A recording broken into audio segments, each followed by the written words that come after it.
খলিফা আল মুমিন একজন ছিল, এরকম নামটা মনে আসতেছে না, আমি আসলে স্পিচের জন্য প্রিপেয়ার্ড হয়ে আসি নাই। তো উনি গল্পটা এরকম ছিল যে ওনাকে একটা মেয়ে রোম যেটাকে বলে, তখন ওই একটা মহিলাকে, মুসলমান মহিলাকে একজন আহত করেছে, একজন রোমান সৈন্য।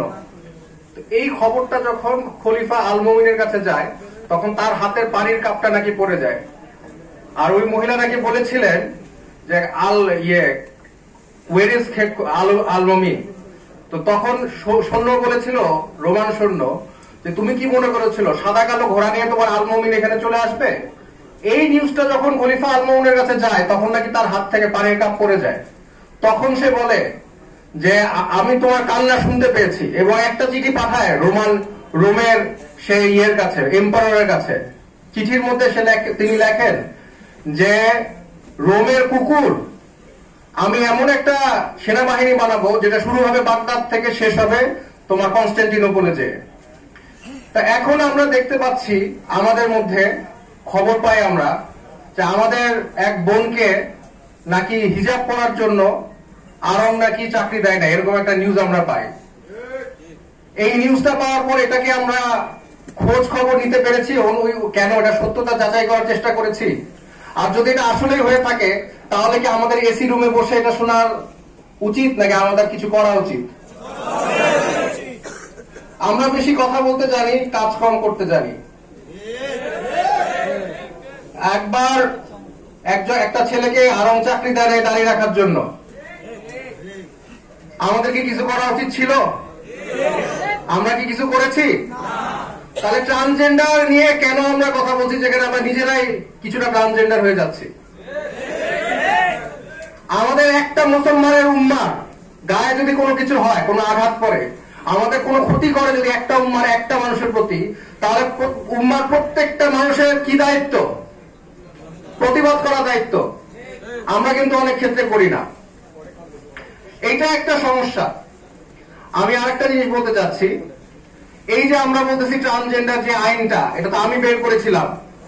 এই আইনটা কিন্তু বাতিল হয়েছে আলহামদুলিল্লাহ, ইনশাল্লাহ আর হবে না ইনশাল্লাহ। কিন্তু এই যে বইটা লিখেছে কারা, এটা কারা লিখেছে আপনারা জানেন? আমি বলে দিচ্ছি, বন্ধু সোশ্যাল ওয়েলফেয়ার সোসাইটি। এরা সরকারকে ধোঁকা দিয়েছে, এদের কাজই হচ্ছে ধোঁকা দেওয়া। এবং এরা, আপনারা ইউটিউবে ভিডিও পাবেন, তারা প্রকাশ্যে বলছে আমরা এই গল্পটা বানিয়েছি ট্রান্সজেন্ডার বাংলাদেশে প্রসার করার জন্য।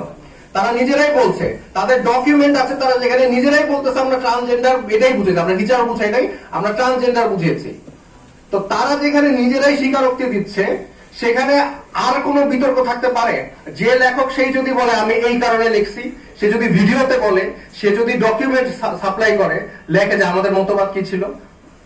এখন একটা ভয়ঙ্কর সময় চলে আসছে, আমরা সব ধরনের ফিতনা দেশে পার করে ফেলছি।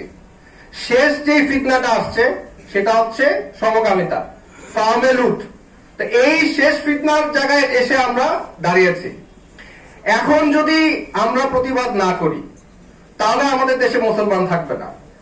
আমাদের একজন শ্রদ্ধেয় আলেম বললেন কিছুক্ষণ আগে যে আমেরিকায় গাজার বিষয় নিয়ে অনেক ইউনিভার্সিটি স্টুডেন্ট প্রতিবাদ করেছে, বাংলাদেশে করে নাই কেন?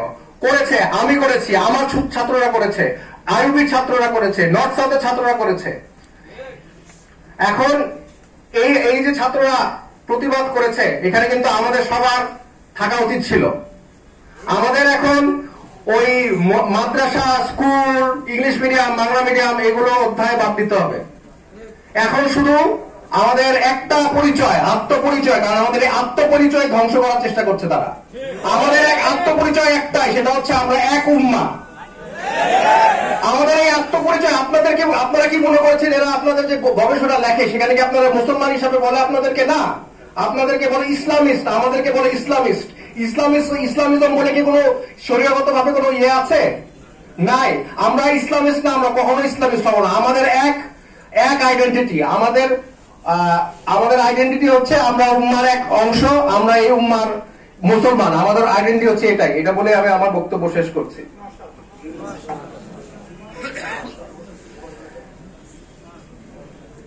এ পর্যায়ে বক্তব্য